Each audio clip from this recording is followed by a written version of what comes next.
Going to share my screen. Share.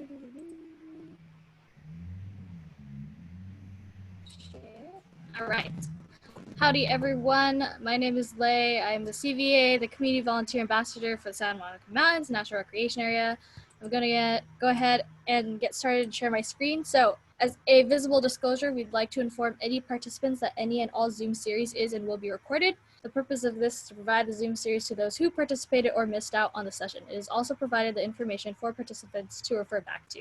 In addition to the visible disclosure, this statement will be orally stated at the beginning of each Zoom series, like I am right now. And I'm going to stop sharing and hand it off to our speaker today, Selene. Yay! So I'm gonna start sharing. It says host disabled participant screen sharing. Hold up, let me put that. And do we have until 1? Or when do we hope to wrap up? So I know if I should go really fast or not. Yeah, so we typically go to 1 o'clock because that's the time frame that we've told all the volunteers. Sometimes we've run over a couple of minutes, but we have the room reserved until 1 o'clock. Okay. So I do have to speed a little bit just because I want everyone to have some time for questions afterwards. I like that everyone was talking about names. The only thing I can share about my name is that I grew up hearing it in school as Celine. And then it wasn't actually until college that a friend was like, no, you should really go by how it's read in Spanish because I am Mexican American. And so Selene, but I am okay with either or because some people have trouble pronouncing it. So I will be talking about LA State Historic Park. And so this is just a really pretty picture of the park. And there's just some key points that I want to highlight just because we will be talking about it throughout the presentation. These trees here, the building of City Hall, which is very distinct. And we will see again in historic photos, our welcome pavilion, the LA skyline, and a bioswale, which is a riparian-ish like little ditch to collect water. So I don't know who has been there, who hasn't been there, but I hope to share a lot of information with you guys. And so who am I? Maybe you have never seen me before. And there is a very good reason for that. I am a National Park Service employee from SAMO, but I am on lend to California State Parks. And so it is kind of rare when I am at HQ. I'm always just in LA State Historic Park. I've been there for the last 3 years, 1 season with California State Parks, and then now just about 2 years with the National Park Service. So it's basically all that I know. And my background is in wildlife management. Apparently, I am also a bike enthusiast. And so I do want to know a little bit about who I'm sharing or talking with. And in the chat box, if you could answer this question to give me a little bit insight about yourself. So when you think of an urban park, what do you envision? And I guess you guys can share, if not by chat, it could be kind of tricky, the whole share with everyone or like just the host and all these things. I guess you can also just say it. Let me see if I could open up the chat. Oh yes, I can. Metro stops, yep, New York, Griffith Park, Central Park. Okay, so these are really different responses than what I assumed I would have gotten because when I think of urban parks, I think of jungle gyms. Yep, exactly. Picnic tables, I think the same thing. And I imagine residential areas, lots of kids playing around. Spaceships, I have a little tidbit on that that I hope I can get to. Yes, that is all awesome. Urban parks, what do they mean? And like, what are they? Where's my mouse? Okay. So before we get to the nitty gritty, I was hoping to get a volunteer to read through this land acknowledgement that was provided by Julia Bogani, who is an elder from the Tongva. And as you may already know, LA State and a lot of Los Angeles is is on Tongva land. So can they control their mute or does anyone want to go ahead and read it. Well, I can read it if you like. Land acknowledgement. We honor the first people of the land. The traditional caretakers of this landscape are the direct descendants of the first people who formed our lands, our worlds during creation time. They have always been here. Their ancestors prepared and became the landscapes and the worlds for the coming of humans, and with order, knowledge, and gifts embedded in the landscape. Their ancestors imbued the responsibility and obligation to our etiquette to be part of, take care of, and ensure the welfare of the extended family and community defined in its most inclusive expression, the nature, and to pass those teachings and responsibilities, whoops, it went away, on to our children, grandchildren, and many generations to come, and to all those that live here now. Thank you, Lynn. You're welcome. So we can go ahead. And so what am I going to talk about? So it will be a pretty straightforward timeline. I'm going to try to look at the camera because I want to look at your faces, but I'll do my best to look at the camera. So it'll be a pretty straightforward timeline. And this is tailored differently just because you are all already pretty involved with parks. Whether you're an employee or you just started volunteering or you've been volunteering there for a long time. And so I kind of wanted to give more, it's very information dense. So bear with me. And I am kind of a fast talker, so let me know if it is a little bit too fast. But some of the things that I'm going to cover are the historic significance of the site, community and partnerships that we have had before the park opened, during its opening, even after, and like for future, in regards to the future, and what features the park has. Its design, some historic artifacts that you can see, and future projects. And then I just included the hot dog picture because that's such a LA thing. People just bring, we're like, we have a campfire, and they bring corn and hot dogs. And so here you could see the boundary of the park. And in case you have not been there, it's like a little big park. It's 32 acres, and I sprinkled in emojis in there so that if there's anyone that sticks out to you, you can remind me at the end and be like, why is there an alien or like a circus tent or shrimp or like a little ghost figure? But this map is also just for reference of the location. And so there are some things to point out. We have the upper left corner, Dodger Stadium is just there. We have the LA River that is towards the bottom right. And there's Elysian Park, top right corner. And then El Pueblo and downtown LA is towards the left. If you just continue on the left of this map, you would reach that area. And so the park does have a pretty distinct eyeball shape boundary. And so you could even see or make out a little iris or pupil in the middle. And so for the photos that we will be seeing, you'll see the same like contours and general shape. And I will cover all of the little emojis one way or another generally. There's also like kind of funny stories as well. And the park is fairly new. It is only just over 3 years old because we had our grand opening in 2017. So it is a toddler park. And we just got over the terrible 2s, and now we're in the 3-year mark. And we will be revisiting this photo again because there are some special people in there. And I heard that y'all already did the El Pueblo tour. So you already know about the history and the significance of that site, that it was under Spanish reign, under Mexican reign, and then now, of course, part of the US. And so El Pueblo is also a state park, and it is super close to LA State Historic Park. So we could see the eyeball boundary here, and then less than a mile away is Union Station, El Pueblo. So it's really pretty close. The NPS LA office is also located in El Pueblo, so I'm kind of an extension from that office into the park. So a lot of people come and visit the park. They don't know why it's historic. And they'll say, oh, it's LA State Park. They'll call it all kinds of names, but it's LA State Historic Park. And a lot of times people can't really see what makes it historic. And they'll have they'll come over for events. That's maybe our biggest attraction of people, where we will get thousands, or maybe by this point, millions of people. So this is just a picture of a smaller event that was put on by our nonprofit. Whoop. And then there's medium-sized events, and this is from Street Food Cinema, where they just show movies, you can picnic.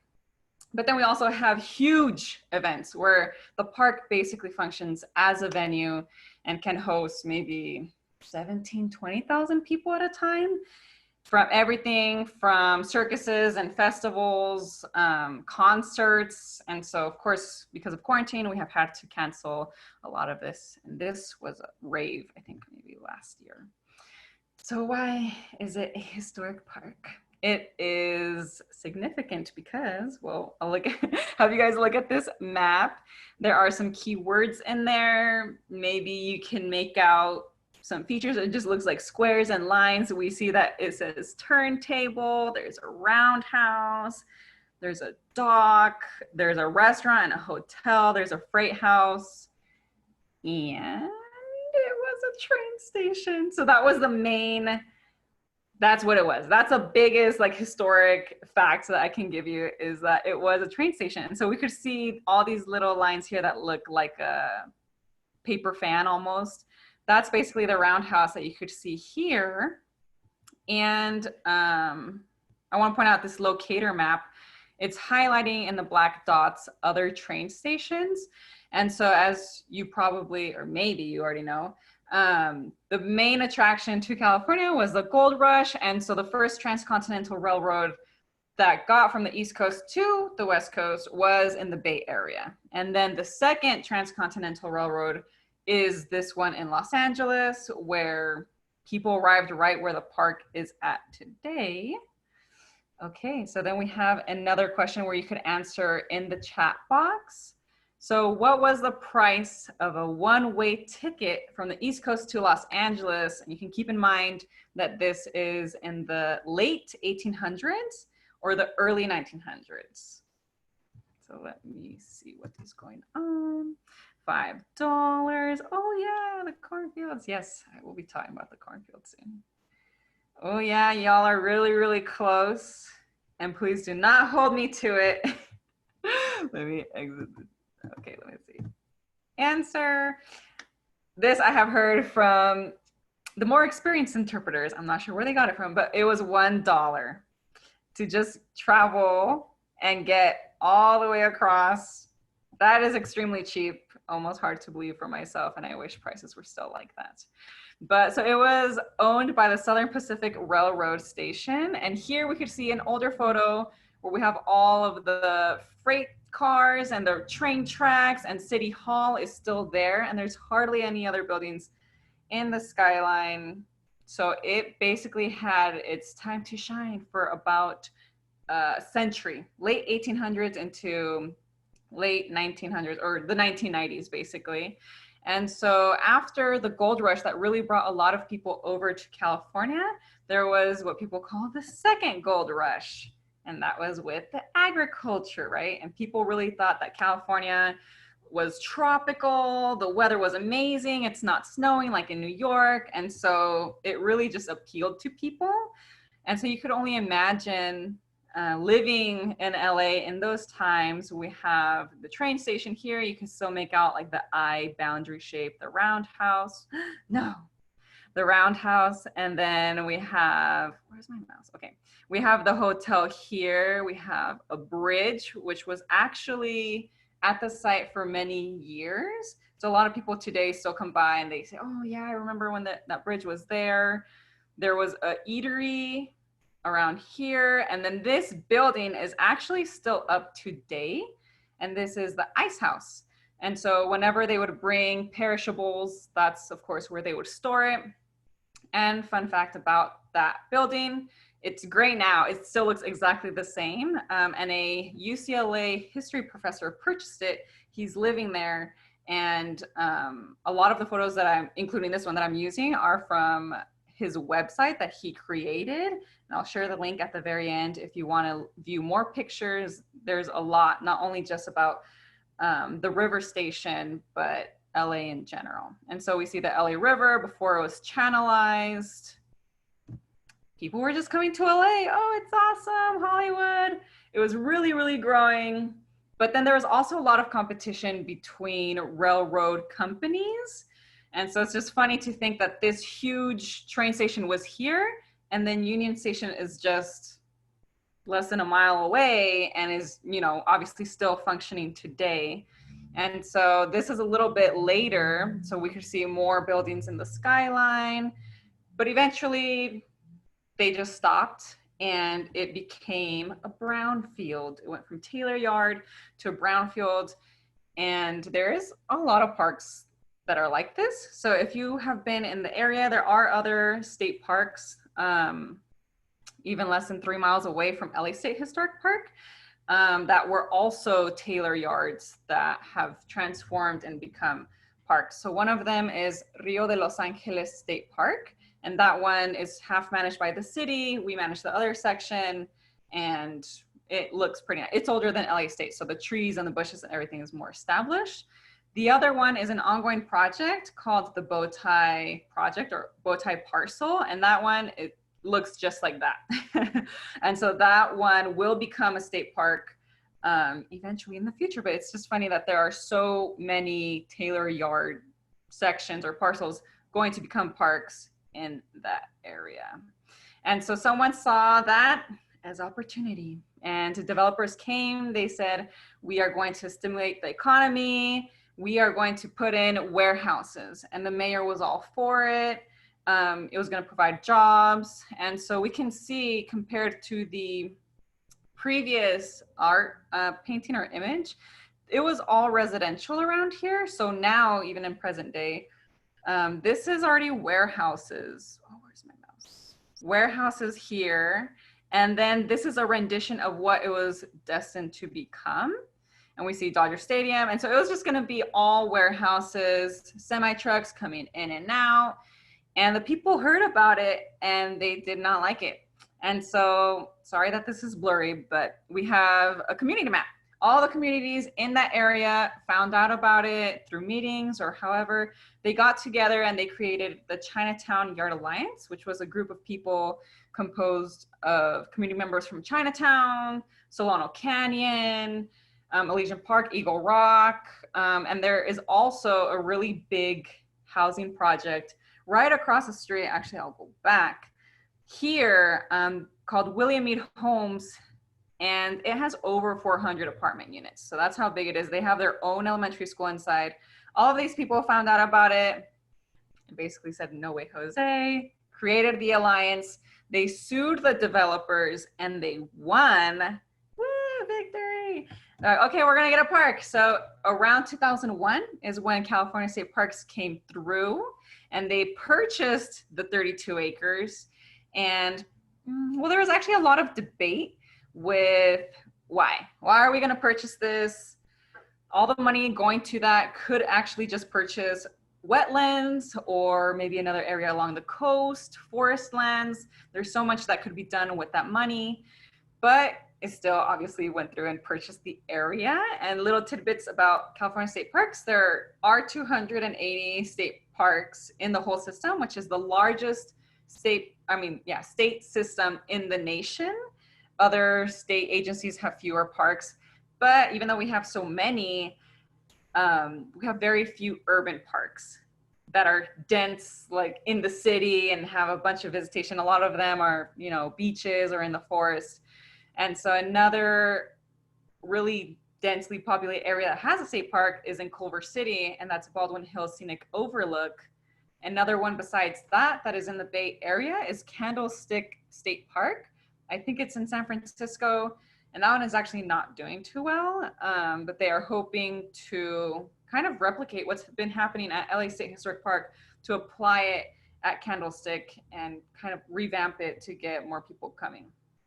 So next question, I think this might be the last one until we get to the very end. So how much, put in the chat box, do you think that California State Parks paid for this property? It was about 2001. We're in Chinatown, Los Angeles, 32 acres. You could write in the chat price per acre. That's definitely how I know it.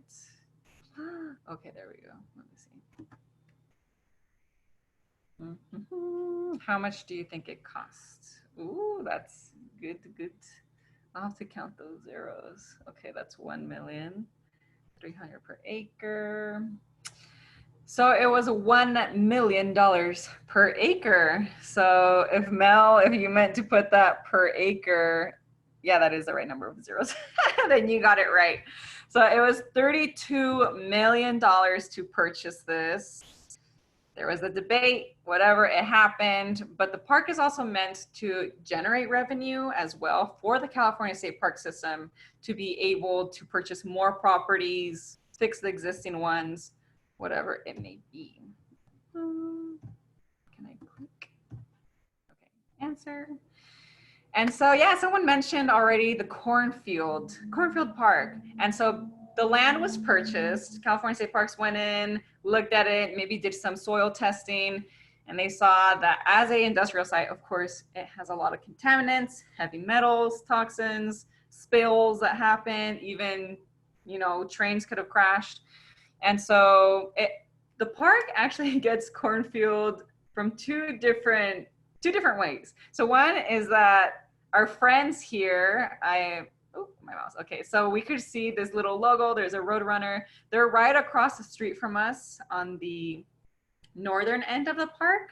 And this is the building for Metabolic Studios. And I think they are an arts organization that's heavily involved with the park, but also the community in general. And so they decided to put out, corn for a whole season throughout the whole park and to remediate the soil. So corn, like many other plants, are bioaccumulators. And this just means that they have the ability to soak up all these nasties from the soil through the roots and deposit it into their fruit or their leaves. And so when a predator comes and munches on it, it's going to taste bitter, it's going to taste nasty. And then we had a park visitor who claims that they had some kind of relation working, like in the train system somehow. And they said that another reason why it was called the cornfield is because that's what you call the incident when two trains crash, and then it's just like corn grain everywhere. So I've heard different things about why, but we actually didn't want people to think that it was a cornfield that people could harvest from or eat, because a lot of people did wonder that. They're like, can we eat this? But the corn actually came out all kinds of different colors, purple little pieces and gray and brown. And so you could see, we even had crop circles in our cornfield. So they only let it go for about a season, somewhat remediating the soil. And then we had opened our temporary park. And here, I think it was, I don't even know which year, but 2006. So it was in 2006 when we had the temporary park. There was no infrastructure, no restroom. It was basically just a green space that people could enjoy in the meantime and discover until we had our grand opening. And then people can come enjoy the final outcome of the park. And we even had, I struggle with his name, Huell Hauser. I keep wanting to say Huell Hausner, but it's Huell Hauser came, and then he interviewed our superintendent, which was there at the park for nearly 20 years from the very beginning. And he actually just recently left a few months ago to work with the LA County. But there's I don't know, it might be a VHS. I'm not sure if it's a DVD, but it's out there. He came and visited the park. So there was the temporary park. Then before the grand opening, a couple things happened. And these are some renditions of the international contest that there was to design the park. And so people submitted all kinds of, renditions, images, drawings. And one person actually did win, but then the recession happened. And then we didn't do that fancy park, and then would have water shooting and, kind of looked like that, really extremely modern. And that just did not happen. Of course, the economy took a toll. And also before the grand opening, we had 65 listening sessions where we invited members from the community to come and share what they wanted to see at the park. And so this panel that you could see is from one of our art installations, which I'll go into in a little bit. And it kind of just highlights what people asked for. And so they actually wanted a middle school. This is what's actually in this panel, because they asked for a lot of things. But in this panel, we see that they want a middle school, they wanted a Shaolin temple, staircases for exercise and access, soccer fields, all kinds of things. And so also from the listening sessions, all the data was compiled, and we use it as a guide to decide what kind of programming we will have for the public. We got a lot of input, like in regards to physical health, mental health, cultural events, and assisting us through all of this, we put together a group of volunteers called the Park Promotores, or the LASHP Promotores, and you can see the logo here. And it's basically community members that were recruited to come into the park, learn about the park, go back to their communities and share all of this information. Oh, the park is opening, or there's this program, and relay that to their communities in a way that the communities will understand, to hopefully then attract more people who are in our surroundings to come and visit the park. And so the Park Promotores, they are still active today, and they have now executed their own programs at the park and are very active volunteers. So then we had our grand opening. We actually still have a lot of these posters, so I'm almost wondering if I can come drop them off. They're not that big. But anyways, yeah, so we have the grand opening that happened. We see politicians, but these people right here in the maroon shirts are our park promotores. They came, played a huge role in getting everyone to find out about the grand opening and open it up. And like I said, this was in 2017 on Earth Day.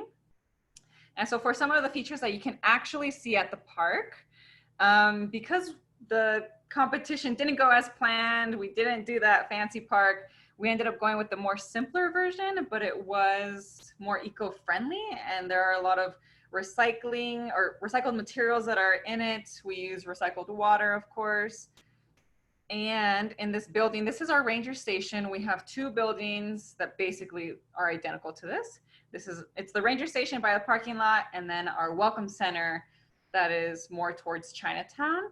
And they both have this concave ceiling where we could see, oh, well, first, it's a concave ceiling that is meant to reflect Chinatown architecture. But then there's also this little spigot, where's my mouse? Here, where it's supposed to collect rainwater and then deposit and fall through.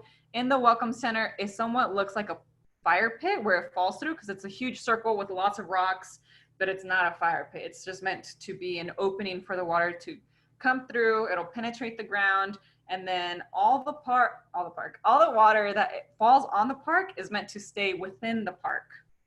And so it collects in our bioswale, which bioswales now you can find, I guess they're a little bit more common, but it is an area that has different sized rocks or gravel and some riparian plants that can survive standing water if necessary. And so when it sprinkles really heavily, like through the sprinklers system, or when it rains, it does fill up. And as you may already know, the city of Los Angeles, or the county really, is along the Pacific Flyway, which is a major migratory route for birds. That also contributes to Los Angeles being a biodiversity hotspot, which is just a measurement of area in comparison, or not in comparison, but it's like area and like how much biodiversity you have per acre or per whatever unit of measure. So LA is pretty fortunate, even though we're a concrete jungle, it has a lot of wildlife, so we get a lot of visitors. Some of the historic features that you could see at the park, that you can actually see, because there's the meaning as well, why it's historic, but some things that remain are these pavers. So these are hand chiseled bricks that are about 2 feet long, and they are put in the ground just like that. So not like bricks today where it's just laid out, it's really just really deep inside. And of course, there's lots of granite in California. And so I think they just harvested it, brought it over. There's the Roundhouse that is currently being highlighted, although you can't really see it. And so we have our bridge, which when we think about the park boundary, it's the iris section of the park. And so beneath this circle, the gears and everything to turn the trains around, because that's what the roundhouse function is. Trains can't go in reverse. They can only go forward. The train pulls up to the roundhouse, gets turned around and sent back its way. So that was its purpose of the roundhouse. A lot of students will be like, oh, Thomas, the train is where the trains sleep. So I guess the trains would also sleep there, get fixed. But the gears are still there, and they're made out of redwood beams, which is really cool. And in the future, they do hope to put some kind of plexiglass so it can be visible to everyone. Then there's also the Zanja Madre, which might have been mentioned in your El Pueblo tour. It was used, well, it looks like a dusty log there. So it's kind of sad when you show up, people are like, what? And then when it's overgrown with grass, you can't hardly see it. But this is what it looks like up close. And it was meant to bring water from the LA River. It's a channel, and then it brings water into what was then the city during the Spanish period. So that could be seen, although it's not in the park property, because we could see the fence here, that's where it ends. And then these train tracks are for the Gold Line, one of the light rails for Metro that goes to Union Station. So it's not in our property, but you can see it. And then we also have lots of art in the park. We have 4 art installations, and this is one that I already gave a little preview from or about, and it was created by Rostin Wu, and it just basically highlights the story of the park, and how people got together to really fight for it, right? And so it says a park is made by people, it's not made for the people. We need trees, not more warehouses that will be polluting. The blue one was the plan that everyone had. And then this one on the lower left is interesting because we could see the outline of the park, but prior to the park being here, the only green space that all of these communities had was right here, a little square. It was 1 acre of green space called Alpine Rec. And so it was really a park poor community. Hopefully now the park being there has helped a little bit to lift everyone's health. Everyone knows the more green space there is for communities, the healthier that they are going to be. Another couple of art installations are these mirrors, and they have etched on them contours of the LA River. And this is regarding bending the river back into the city, which is an ongoing movement, and different people are partaking in it, where we just want to de-channelize the river and just let it flow naturally. And I think in the future, we do hope that it will be flowing from the LA River into the park through our bioswale as well. Right now, you know, we aren't too close to that, but hopefully soon.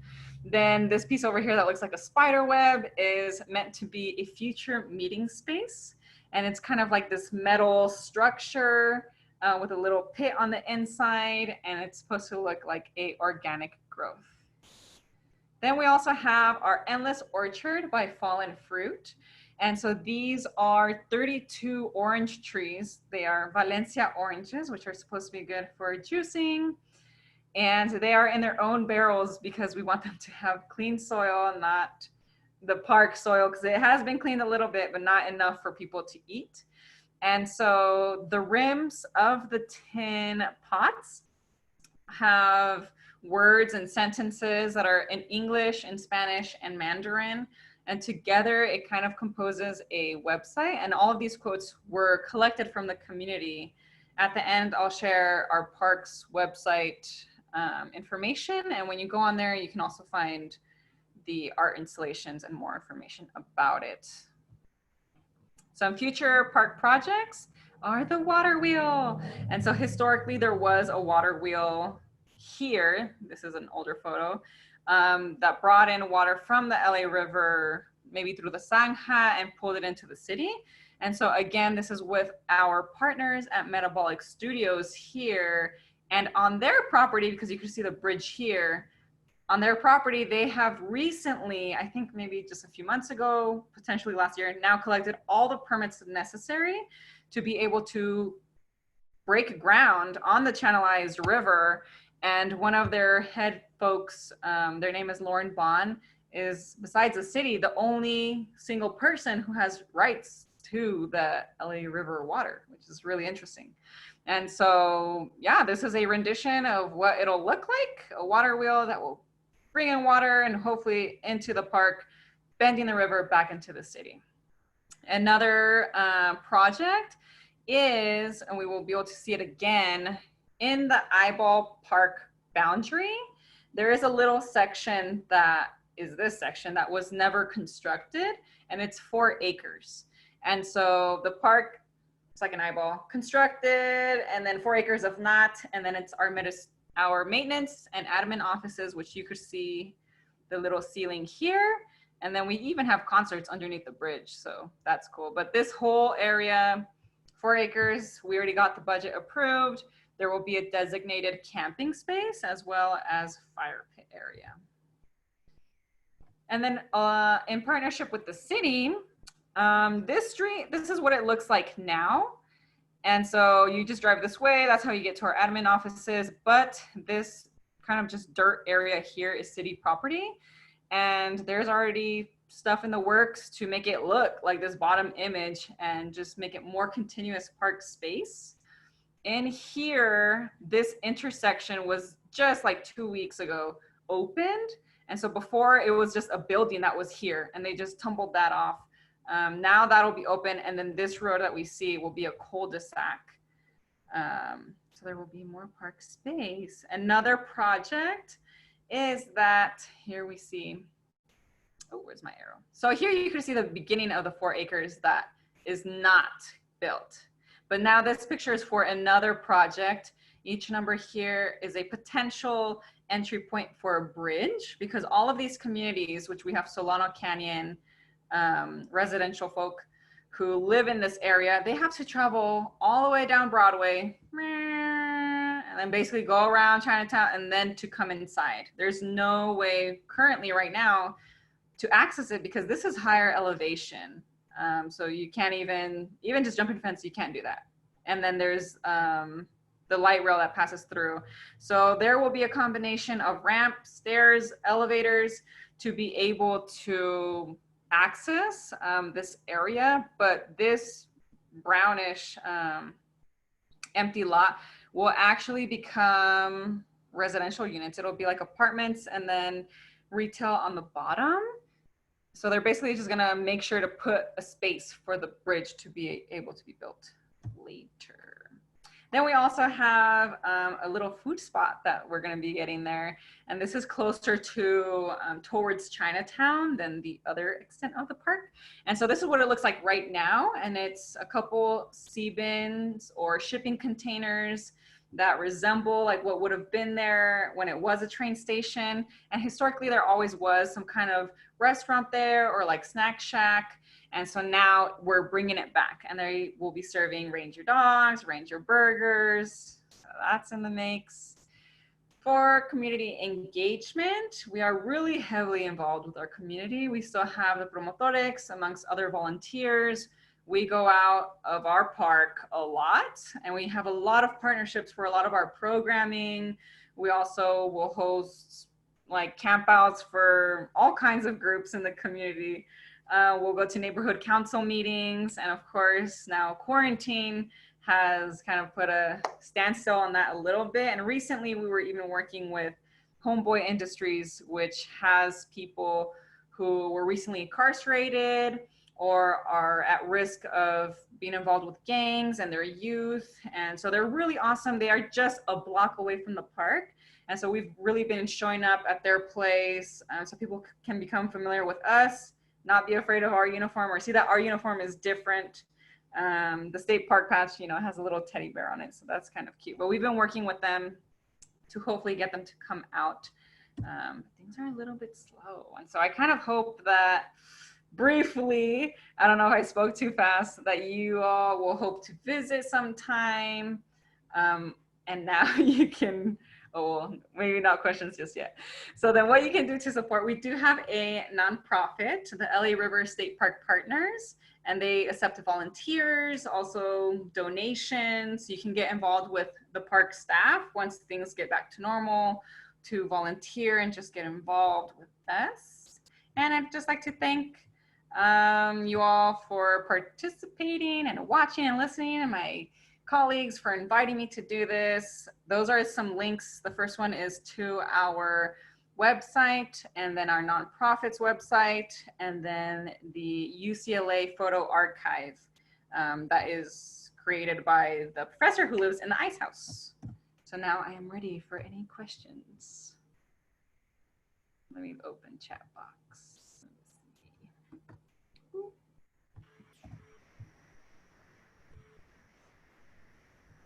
Anybody have any questions?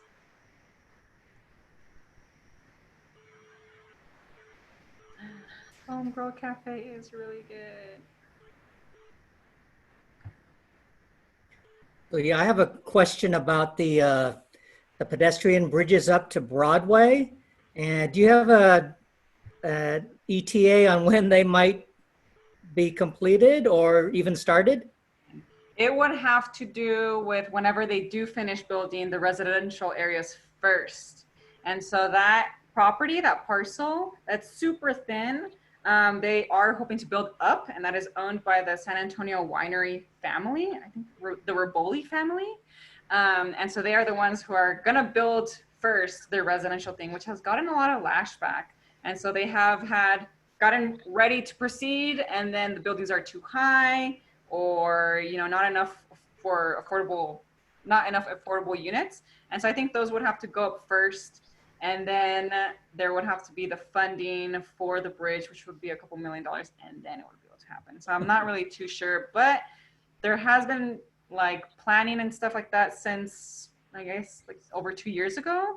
But of course it all does take a long time. So I think hopefully not more than 20, 15 years. Okay, and then another question about the water wheel. Would that area provide public access to the river?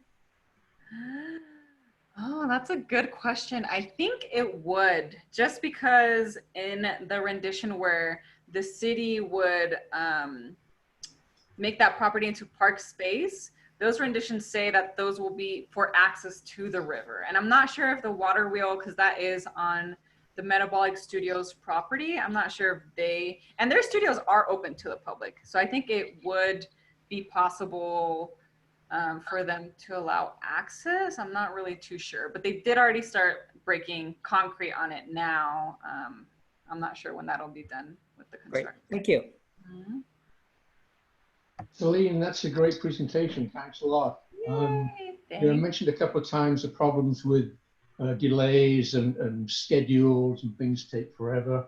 One of the things, of course, that always needs to be done when an industrial park like this or area gets refurbished into a recreational park is it needs to be cleaned up and remediated. And you mentioned the bioswale, of course, which is designed to filter out contaminants whenever it rains, using natural, gravel and kind of flora.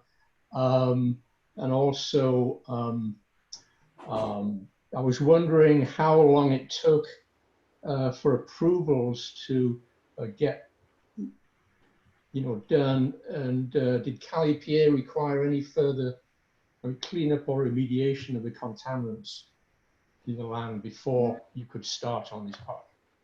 Yes. Well, I know that it took about 16 years from purchase to grand opening for it to happen. I'm not sure how long it took with the whole permitting process.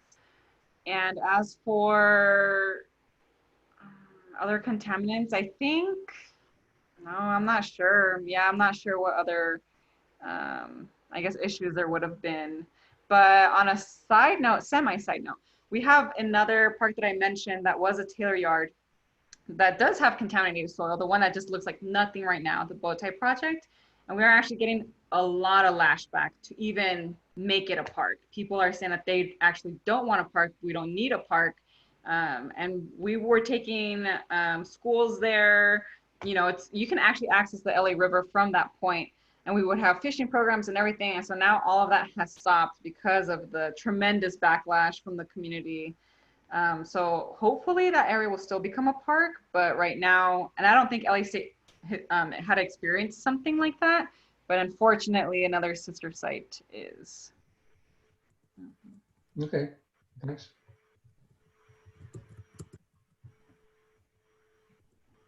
So Oh, go ahead. there's After one you. chat question. It's what was the brownfield? The brownfield. So that was one of the phases after it became, no, after it closed as a train station and they pulled out all of the rails, then it just became a brownfield. And then after that was when it became a cornfield. And then after that, a temporary park, and then the grand opening. And so brownfield is just almost an abandoned lot, basically. Well, also brownfield is an environmental term to describe converting an industrial lot into a parkland, as has been done. Okay. Brownfields and greenfields, they mean various different things. So it is an environmental term rather than just describing a dirt lot. Awesome. I learned something new. So Renee, was the term Taylor Yard, is that just a general name for a train depot like that? Yeah, as far as I know, yes. Oh, okay. So Lena, the reason the Park Service is there is because of the historic train activity? So that is a good question. So basically when the park just opened, they did put a call out for interpreters, but they didn't get any good applicants. And so then they did ask to, if California State Parks provided the funding to have a National Park Service employee come and work there. And so it was someone else, and then that other person already left. And so I just swooped into that position. But I think after my position, it will not be renewed. So there won't be a National Park Service employee on land at that park after, I think, next year. Mm-hmm.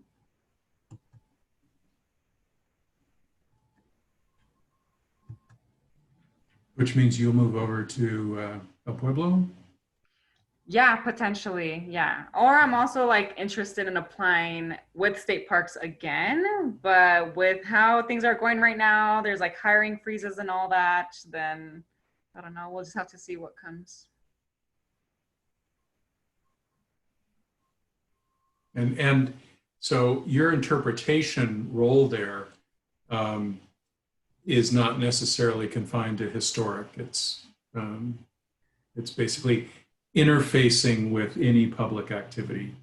Mm-hmm. Yeah, and then we do have just a lot of random, somewhat random programs that are not only like in regards to history, but the wildlife, or we still have or partake in EKO and things like that. Mm-hmm. Okay.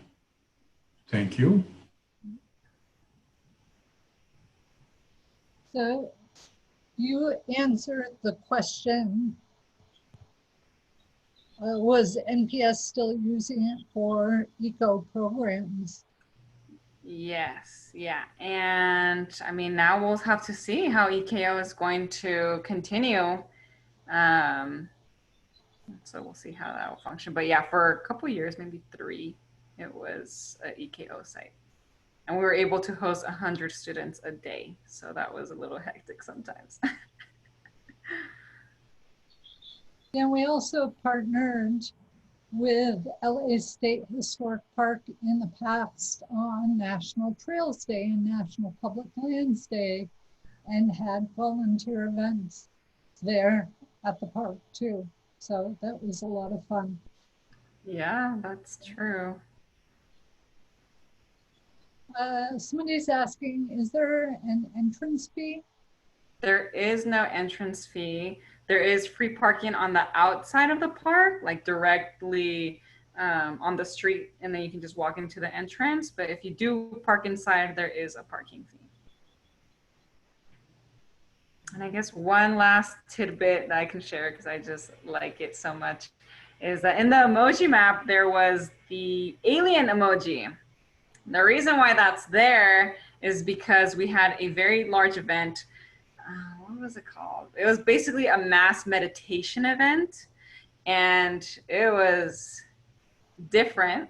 And there was like healing crystals and energy, and they brought on stage, they said it's time to summon the aliens. Everyone send your children onto the stage because we need their innocence. And then I don't know what, maybe they repeated something. And then these objects started to appear in the air, which I am not sure. They really did look like balloons to me. And they even still had the string at the bottom and they were shimmery and everything. But apparently those are alien capsules. And right above the park, we do have, they said, it's very special. And there's actually a portal that aliens come through above our park, and then they make their way to Malibu, where they go into the ocean, and that's their final destination. And we have hosted those groups of friends, I think 2 or 3, and they do it annually in the spring, I think. So they come over every time. And I know on the map there was a skunk. Was that just an indication of the animals there, or? Yeah, so we have a family of skunks. They were one of the first wildlife species, or urban wildlife species, that were there at the park. And then now it continues to be diverse. And so we have had snakes and rabbits and ground squirrels, but initially there was just really nothing, and they were the first ones. And so when we've been there really, really late or really early in the morning, we'll see the whole family. And yeah, that's the reason why the skunk emoji was there. And are there, does the park offer like guided tours similar to what you've just done in terms of they, would show people around and tell them we all? offer tours, I guess, if someone will reach out, like an organization, they want a tour for their group, we'll do it. But the park doesn't have like monthly or weekly tours that we do, just because we are usually pretty preoccupied with our normal programming that is every week or every month, and all the field trips, that we don't have enough staff to do a regular tour one. But yeah, if any of you guys know or are part of a club or anything like that, you can always reach out, and then we can probably arrange something for you guys. Well, I had one question about the water wheel. So once that's installed, how much water are they hoping to route through the park? Is it going to be There is a limit. I don't remember how much, but there is a limit as to how much could be taken from the river, especially depending with the seasons. And I imagine it'll only be a little bit, not really too much at all, since it's hardly a stream in that area anyways. So it might be, seasonally when it's on and like bringing in water. Yeah, I'm not too sure. Hey, Selena, somebody asked, is LA State Historic Park within the Angeles District? Yes, it is. Yeah. And the furthest parks in the Angeles District going south, I think might be the Pio Pico State Historic Park, which is in Whittier. Yeah. And then in that area of LA State Historic Park, then we have those few other ones. Rio de Los Angeles, we have the Baldwin Hills, and then soon the bow tie parcel. Great. Hey, I have a quick question for you. So I know that that historic water pipe that's on the other side of the railroad tracks, I see that they have it exposed more than when I saw it last time I was down there. Are there plans to preserve it in any way? That is a good question. I think potentially when the Raboli family goes ahead and builds their apartment or like retail complexes, then I think it might be protected more, or maybe somehow the architecture will focus more on it. But yeah, for right now, it might have been because of the shrubs or the grass that grows around it. But yeah, there hasn't been movement around what is already exposed for a couple years now. And so it'll probably potentially be until then when something could happen again. Cool. Well, thank you so much, Selene, for taking time to talk about LA State Historic Park. I really appreciated your maps to show where it's in relationship to Union Station and El Pueblo and the Dodger Stadium and stuff like that, so people kind of get a feel for what the area is like and where it is and how close it is to so many things. Yeah. Thank you so much. If nobody else has any questions, then we will call it a day for today. But thank you again so much for taking time to give us a presentation. So I'm glad you Thank guys you. came. Thank you, Celine. Very much. Thank you. Bye-bye. Thank you. Have a good day. Bye. Bye, everyone.